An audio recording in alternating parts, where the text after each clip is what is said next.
Buen día. El día de hoy, en nuestra pepita del saber, vamos a tocar un tema económico, una variable económica que está bastante de moda, por así decirlo, y que de verdad nos afecta a todos. Vamos a hablar de la inflación. ¿Qué cosa es la inflación?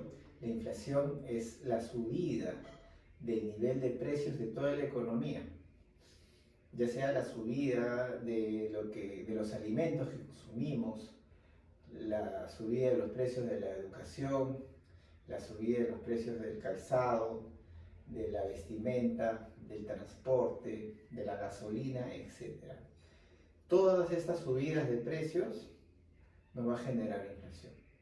La inflación puede ser positiva, por eso que se llama inflación, pero también cuando la inflación es negativa, es decir, la variación de precios, en lugar de subir, disminuye, se conoce como deflación.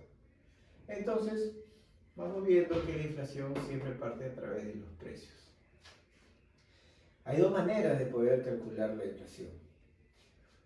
La primera es a través del deflactor del PBI. Y la segunda es a través del IPC, el índice de precios al consumidor. Sobre el deflactor del PBI lo vamos a ver en una siguiente pepita más adelante, donde primero tenemos que explicar qué cosa es el PBI para luego poder explicar lo que es el deflactor. Por lo tanto, concentrémonos solamente en el IPC. El IPC se calcula de la siguiente manera. Primero se tiene que determinar una canasta básica de consumo. En esta canasta básica de consumo están los bienes de primera necesidad. Acá incluimos los bienes de alimentos, salud, educación, vestimenta, incluso hasta turismo, temas recreacionales, etc. Esta canasta básica de consumo está a cargo principalmente en nuestro país, acá en el Perú, por el INEI. El INEI significa Instituto Nacional de Estadística e Informática.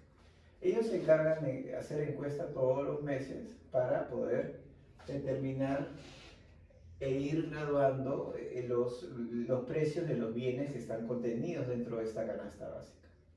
Una vez que ya tenemos la canasta básica, se va a construir un índice matemático que le vamos a llamar IPC, el índice de precios al consumidor. Finalmente, ¿para qué nos sirve este índice, el IPC?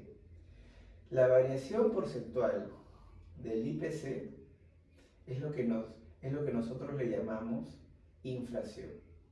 Si el IPC, por ejemplo, de un mes a otro subió en 2%, quiere decir que la inflación fue en esos 2 meses, entre esos 2 meses fue de 2%.